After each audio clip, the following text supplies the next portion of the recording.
Well, it's time for another screencast, and this time we're going to cover conversions from English to metric. We'll also cover going from metric to English, as well as 2G on your mastery list, which is convert units using a number of different prefixes.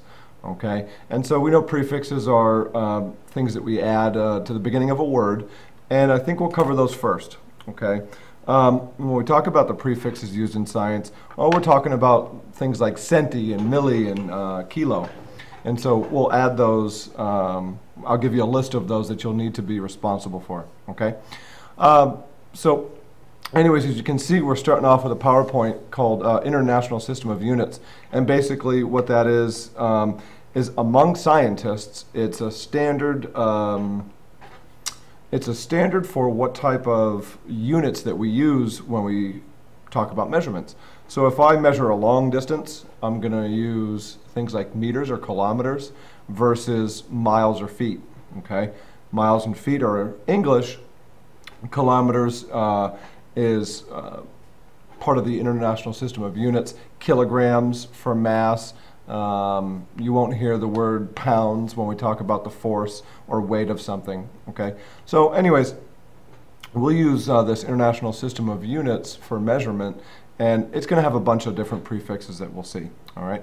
So hopefully you got down the initial screen here, and we'll go ahead and click forward. Okay. Just a little bit of background. SI is short for International System of Units. All right, and it's an improvement to the metric system, okay? And it is used worldwide amongst the scientific community, and it helps out because if I want to publish something that let's say I've come up with some ingenious study and I've got to publish my results, and somebody in another country wants to go ahead and look at what I published, they're going to want to have units that they're familiar with. So amongst all scientists, things like meters and newtons and what else? Temperature in Kelvin, something that we normally don't hear about.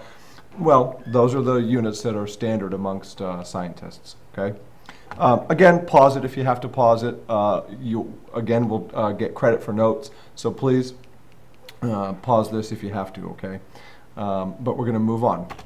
All right. These are what's known as the SI base units. Okay, and so there's one for length, mass, time, current, and temperature. All right, and so jot these down. You'll hear meter all throughout the class. Kilograms, I'm sure you've heard me say it before.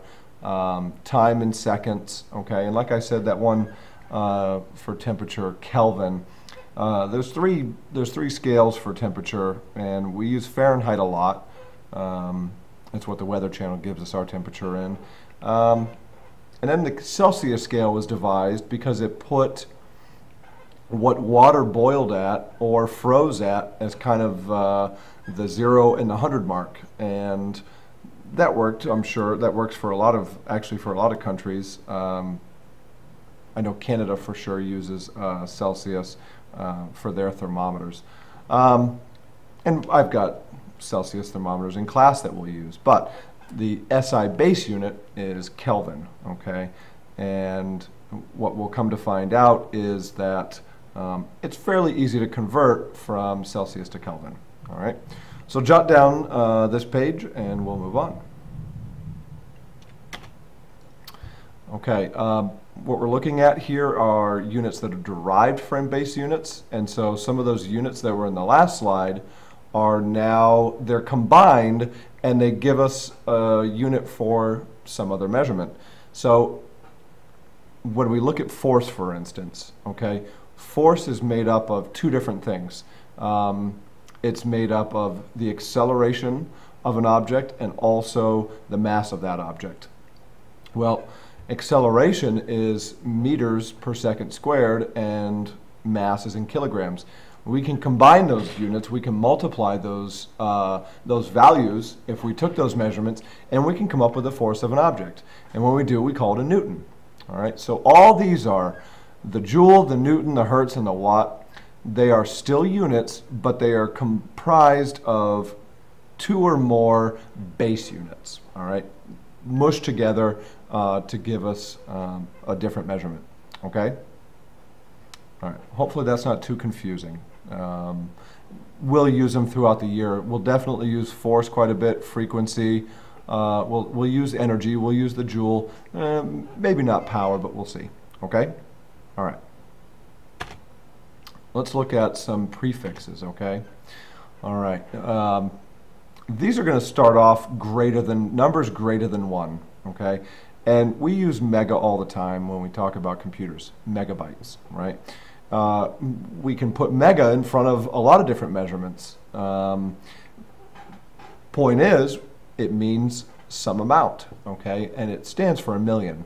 So mega means a million, and it's denoted with a big M, okay? So the most common one that we'll probably hear whenever is the megabyte, okay? And then we've got kilo, and yeah, you've heard of kilobytes, but we've also heard of kilograms and kilometers, and it just means 1,000 of those. So a kilometer, 1,000 meters. Just stuff to memorize. All right, next one, hecto, and you'll see that these are all in, I guess, powers of 10. But hecto stands for 100. All right, it's not one that I don't think I ever use, but you never know. Okay, deca, meaning 10. All right, decade, I suppose. And then over on the other side here, we've got those that are for, they're prefixes that are for less than 1, okay? And so if I put deci, like a decimeter, all right, it's 1/10 of a meter. Here. Love the video. Decimeter, here's 1 meter. Deci is less than that, it's 1/10 of it, and so that's a decimeter, okay? If I had a decameter, I would have 10 of these lined up, okay? Centi, 1/100th of, and so here, right here is a centimeter, and there's 100 of them in here, and so centi stands for 1/100th, 1 over 100, okay? Milli means a millionth, I'm sorry, 1,000th. And there are 1,000 little lines on a meter stick, okay? Micro, look at that weird little symbol. Jot that symbol down. And you can simply count over the number of zeros.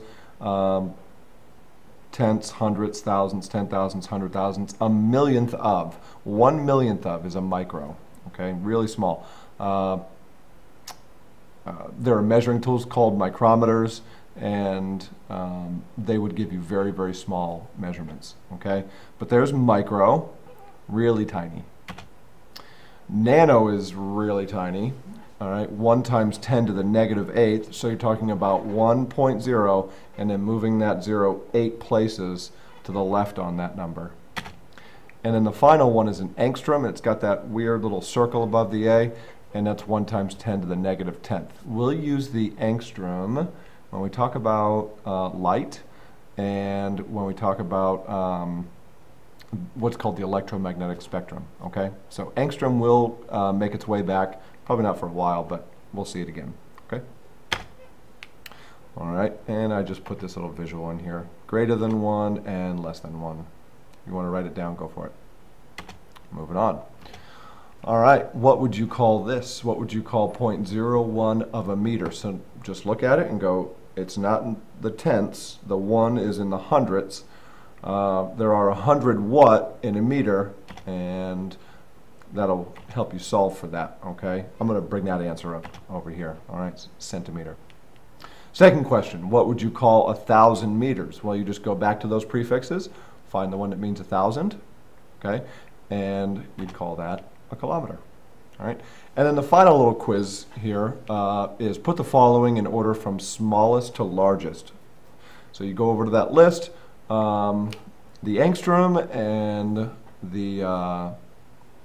the micro are not on there. Milli's in there. Milli was over on that side of smaller than 1. Centi was in there, and deci. So all those are in there. And then we go, well, the one without a prefix would be one of them, and that's 1 gram. So that's next.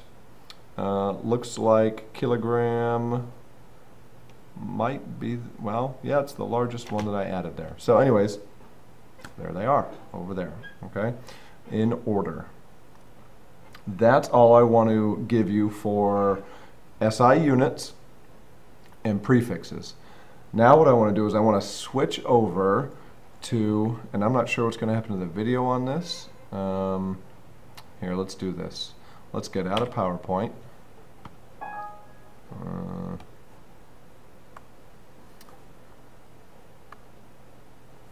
And let's go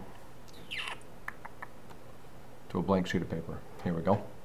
Hopefully this is still filming. I think it is. All right.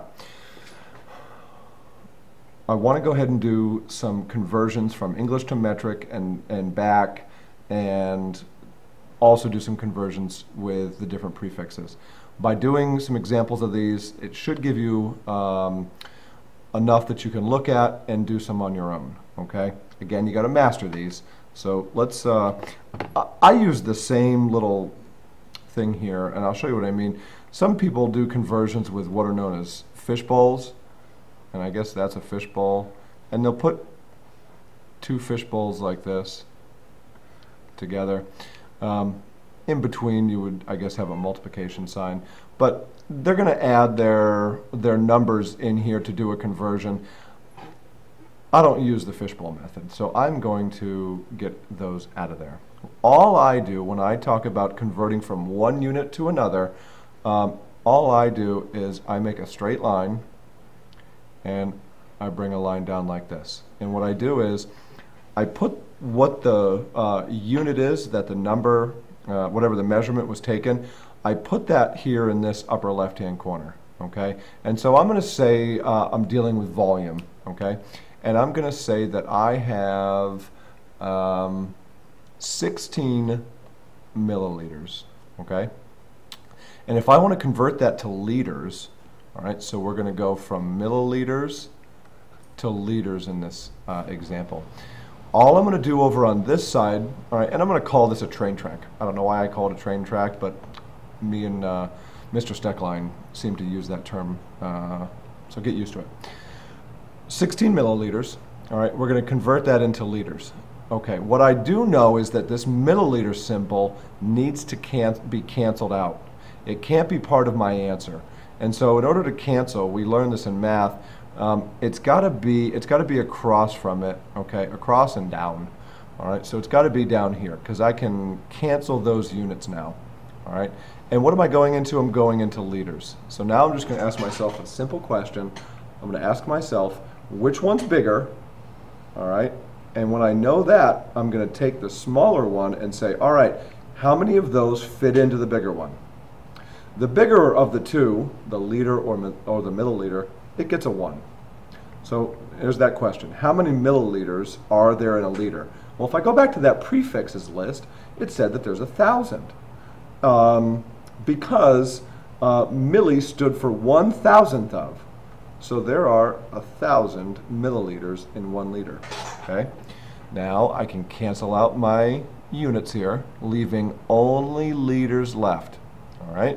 And just a little simple math, 16 times 1, okay, so I multiply across, and I divide on the bottom. So all I'm left with is 16 over 1,000, okay? Grab a calculator. You can use one on your phone. You should be bringing a calculator to class every day, and just simply do 16 divided by 1,000. When I do that, I know that 16 is going to get cut up a lot. Okay, it's going to get cut up 1,000 times, and I can move the decimal where it should be for every 0 on the bottom. And since I'm coming up with a smaller number, I got to make it smaller by going to the left, and I'm going to move it 3 times. Now the decimal's there. New answer: 0, 1, 6, decimal in front. Got it? That was a milliliters to liters. Okay. Let's do the same thing. This is, by the way, 2G. This is converting units using a number of different prefixes, okay? So all we did was we went from a milli to just 1 liter. All right, let's do that again, but let's go with something bigger. Let's do 4.2 kilograms. All right, something kind of heavy, not really heavy. Let's make our lines. And let's go ahead and go from kilograms to grams. Okay? What unit has to go down here so it can cancel? kg. All right, and what am I going into on this problem? I'm going to grams. It goes up there. Okay? Simple question to myself, which one's bigger? The kilogram, the kilo, meaning 1,000, is bigger. All right, and it gets a 1. How many grams are there in a kilogram? Go back to your prefixes list, and you learn that kilo stood for 1,000. All right? All we got left to do is a little bit of math. That's supposed to be an equal sign. There we go. And a little bit of math, 4.2 times 1,000 divided by 1. All right? So 4.2 times 1,000. All I have to do now, if you notice before when I divided, I brought the decimal point to the left. Now I can bring the decimal point to the right, because I should have a bigger number if I multiply 4.2 times 1,000. So now, how many times do I move that decimal place? For every 0 over here, and there are 3. So that leaves me with 4,200. Okay? What's the only unit left? That one. And so that gets added on at the end. Sorry, I should have added liters onto this one. There we go. Okay? Now we're going to do a 2-step conversion. And so I need 2 lines. Okay? What we're going to do is we're going to go from milli, let's go from millimeters. Let's bring that to meters, okay? Because the meter's kind of in the middle. And then we'll go finally to kilometers, okay? So we call this, we're going to do this in 2 steps. We'll just come up with some random number. Ready? 20. 20 millimeters. Same rules apply. Want to cancel millimeters? I want to go into meters, okay? And which one's bigger? The meter is bigger than the little tiny millimeter. Simple. How many? Well, milli stood for 1,000th of. Okay. And now the millimeters cancel, but now I'm only in meters. I want to get to kilometers. And so cancel out the m's, go into kilometers. Which one's bigger? The kilometer is bigger. How many times bigger? There are 1,000 meters in a kilometer. Okay. Now here comes the math. 20 divided by 1,000 divided by 1,000. There's going to be a lot of decimal moving here, okay? Because I'm going to take a decimal that should be here and move it 6 times to the left. 1, 2, 3, 4, 5, 6. Boom. 0, 0, 0, 0. Okay? And then if I want, I can erase all that other stuff and leave my answer. Pretty nice, huh? Okay. Let's go to another page. Hopefully nothing too crazy there. English to metric, we could do 16 feet is how many meters? All right. I'm going to have to think about this for a second. What I do know is I do know some feet into inches, and I do know inches into centimeters. Learned that a long time ago, didn't we? And I do know centimeters into meters. So right here, this step right here, that's the step where I went from English to metric. Okay, and so let's just fill in the numbers that we know. We know that 1 foot is 12 inches. We know that 1 inch has, hopefully you know this one, 2.54 centimeters. All right, and according to the prefixes, 1 meter is made up of 100 centimeters. Okay? So now just do the math. 16 times 12 times 2.54, all right, times 1, and that's going to equal some number over 100. 100 times 1 times 1 is 100. Guys can hang out for a second. Let's do the math. Make sure you come up with the same thing. 16 times 12 times 2.54 equals 487. Where are you? 487.68. Move the decimal place if I divide it 100 times over, okay? And my new answer is and sorry about the sloppy writing, 4.8768, okay? That's it. What did I do? I went from feet to meters, okay? That's English to metric. Could we go the other way? Sure we could. Let's do 1,600 meters. All right, that's 1 mile. And let's bring 1,600 meters. We'll go from meters. Oh, let's just figure out how many yards that is, okay? Rules of canceling. Oh, forgot to do that up there, didn't I?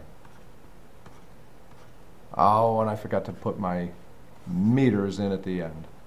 Don't forget that. Sloppy M. Here we go. 1,600 meters all the way to yards. Well, we got to find that conversion here again. That's the tricky English to metric one that we know. So we'll go meters down here. We have to cancel out of them. And we'll go centimeters here. All right. 1 meter has 100 of them. Okay. Centimeters again down here so we can cancel them later. 2.54 in 1 inch. You'll see some similarities from what I did up top. And let's see, we're in inches. We got to get to yards. Oh, there are 12 inches in 1 foot. Almost there. 3 feet in 1 yard. Did it. Meters gone. Centimeters gone. Inches gone. Feet gone. Left in yards. Waiting for a number. Okay. 1,600 times 100. That's it. Divide that by 2.54. Divide that by 12.